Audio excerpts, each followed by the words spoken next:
Hello guys, नमस्ते प्रणाम। आप लोग कैसे हैं? उम्मीद करती हूँ बहुत अच्छे होंगे।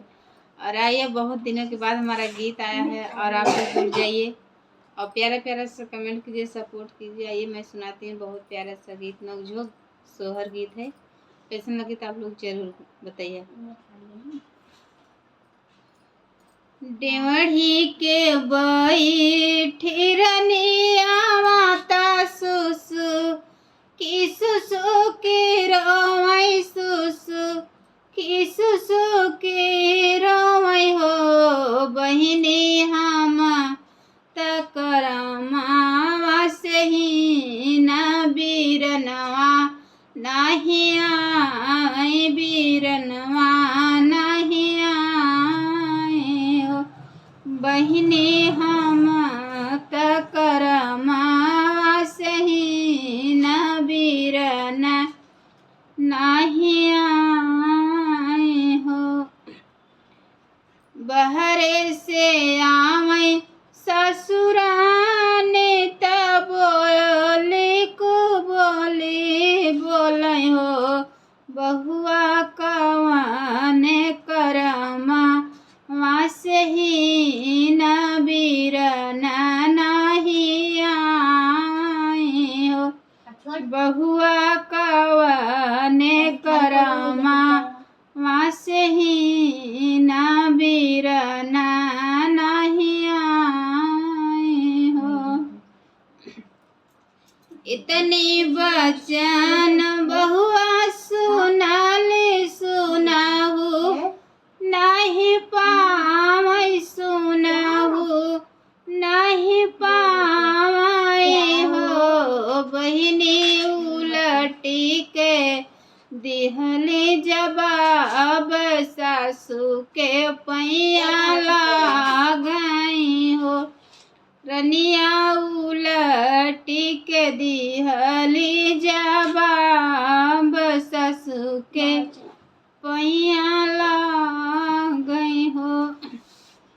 बिनही माई कनाई हर आदर नहीं हो लायादर नहीं हो ला हो सासु ही हो रमवा से ही न बीरनवा नहीं आए हो सासु ही हो करमा वास ही न बीरनवा नहीं आए हो। माई हमारी रहती त बाबूजी के भेजती हो माई हमारा रहती त बाबूजी के भेजती हो सासू भाऊजी न भे जय भतीजवाया दर नहीं होला हो सासू भाऊजी न भे जय भतीजवा नहीं हरवा नहीं नीक लागई हो सासू भाऊजी न भेजे भतीजवा नहीं हरवा नहीं नीक लागई हो।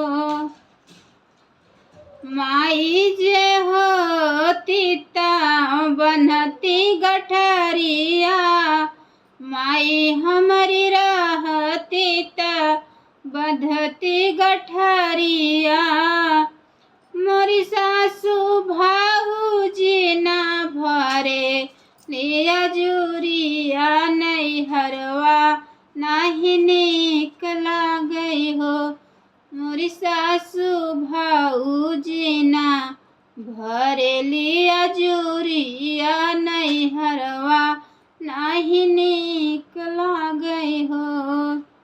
बोलिया त बोले लीना ना दिया बोलहू नहीं जानई बोलहू नहीं जानई हो भौजी कवाने करामा वासे ही न बीरनवा नहीं